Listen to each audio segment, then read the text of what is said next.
So to draw in the program Inkscape, the first thing we're going to do is open up a new file. So I'd go File, New, and I just have a new document here. So up the top, it's got all my sizes and it's got this measurements across the side here as well. So if I just highlight this, I can see how big it is down the bottom here with my X and my Y. And it looks to me 21 by 29, so that's an A4 page. So that's a good size for me to start with. I am going to trace a drawing that I already did and I brought it in over here. So I'm just going to drag it across and I'm just going to leave it as it is at the moment. So that's fine. It's probably going to be, yep, quite big. So just zoom out and I'm going to drag it in.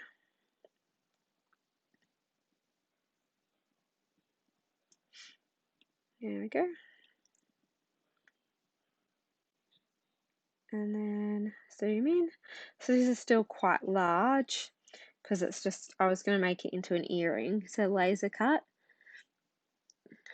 So let's see. So that at the top we can see, so that's 6 or almost 6.5 centimeters by 6 centimeters. That's probably a good size for me. I am going to start first with the hole at the top. So I'm just zooming in here.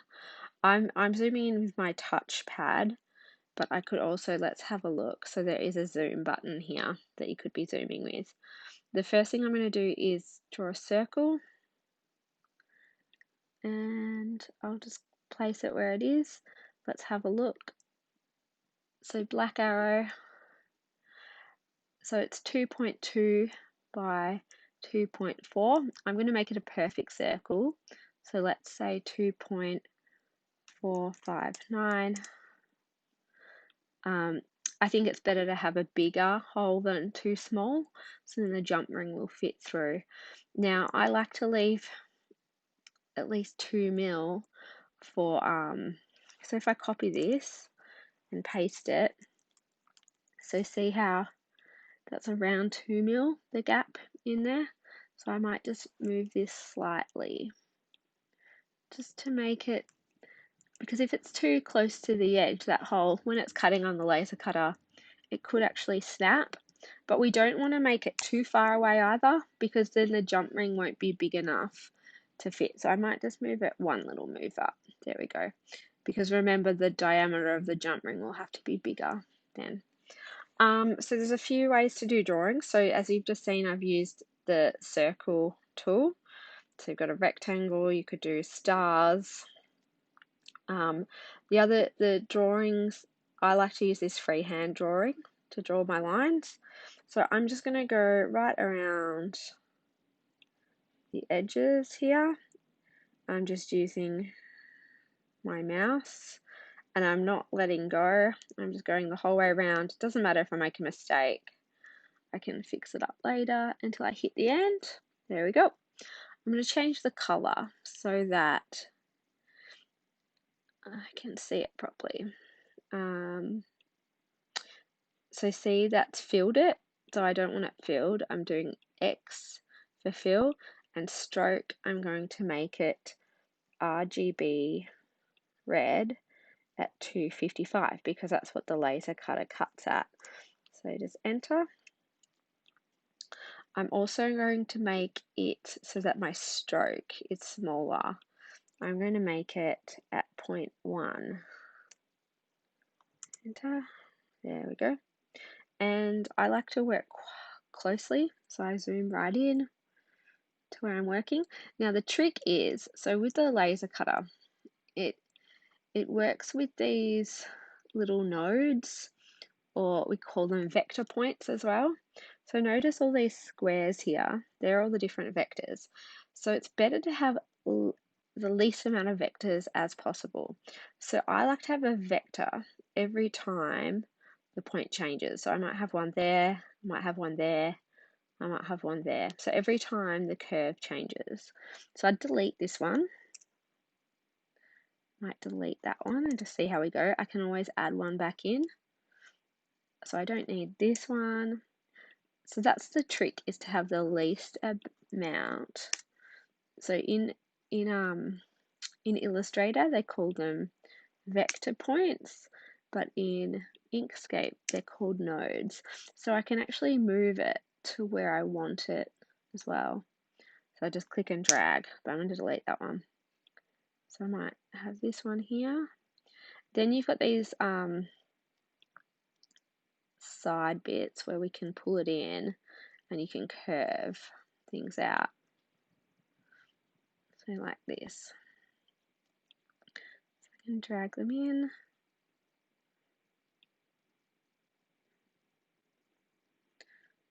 And I think I might delete that one. I'm going to go with, I'm going to delete that one as well. I'm going to move this one up here. Let's try curving it out. I might add a point in here because I think, oh, maybe I need another one. So we could go up here and press insert to add. So that added one for me. So I can drag this one out. To drag it back. So a lot of dragging and dropping and just experimenting. So that's one way I could be drawing my shape.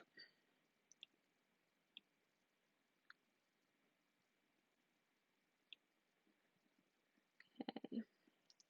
So let's just have a look at how that's going. So we might be able to see it better if I just move this out of the way. So you can see that that's looking a lot better than these areas here, which I haven't touched up yet. So I'm going to move it back. There we go. So let's put that aside for now. Let's try another way of drawing. So I could draw using circles. So I could do 2 circles here, and say I want to cut out this area where they both meet. I select both of them using the black arrow, and then I go up to path and cut path. This. So see, we've got this little dotted square here. If I click on it, that was where the 2 circles were overlapping. So I can delete that little area. So now I've got a nice break in there.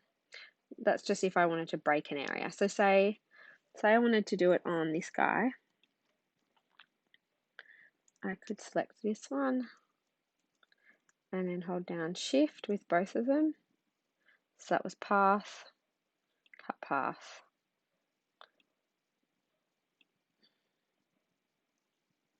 And this will just cut out that section there. Okay, let's zoom back in. So say I wanted to join these back together. I can click on this one.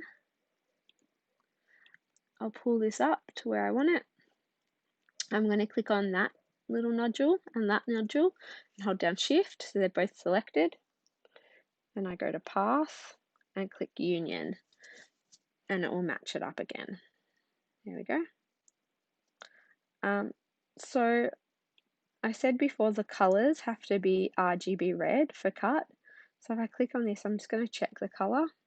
So if I click on down the bottom here, and I can see that that's at 255 for red. So that's perfect. So I want these, the G and the B, to be at 0, which they are. So same with this one, the same thing. So that's perfect. And that's at 0.105, that's fine. And that's at 0.1. Okay. So say now I wanted to send this, well, to the laser cutter. what I need to do is save my file. I want to save it as an EPS, so I just selected the things that I didn't want. I'm just going to go over the whole file and just check that there's nothing else there. So see that it only highlighted this area because that's the only drawing that I've got in that one. I can just say save as, and I want to make sure it is an EPS, which it is, and I'm going to call it maybe my name and laser cut. So then when you send the files to me, I know which ones they are. I am just saving it to my desktop. Save. Okay. And that is how you are going to draw your file for the laser cutter. Let's just check. So, yep, so it's just there.